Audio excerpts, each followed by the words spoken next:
আসছি চট্টগ্রাম সাফারি পার্কে। আমরা আসছিলাম হচ্ছে ওয়াইল্ড সাফারি দেখতে, কিন্তু আমি জানি না ফরচুনেটলি বলবো না আনফরচুনেটলি, এটা একটা জ্যাব্রা, রাইট? এবং এখানে তোর থাকার কথা না, থাকা উচিত না আর কি। জ্যাব্রা ছাড়বে ঠিক আছে, তাই বলে কি রাস্তা থাকবে? জীবনে এত কাছ থেকে কিন্তু খোলা জেব্রা কখনো দেখি নাই।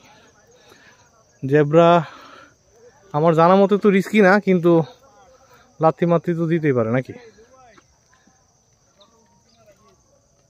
সর্বনাশ, এটার কি আরো কাছে যাওয়া ঠিক হবে? লাথি মাত্রি দিতে পারে, এটা একটা সমস্যা। কিন্তু এত কাছ থেকে খোলা জেব্রার কাছে লাথি মাত্রি না দিলেই হয়। সুবহানাল্লাহ।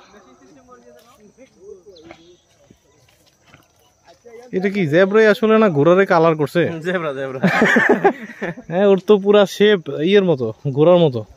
কারো জিজ্ঞেস করা দরকার ও কোন তাইলো আর আমরা কোন দিকে যাইতাছি। ঠিক আছে, ওর সাথে আর বেশিক্ষণ থাকা যাবে না, সামনের দিকে যাই।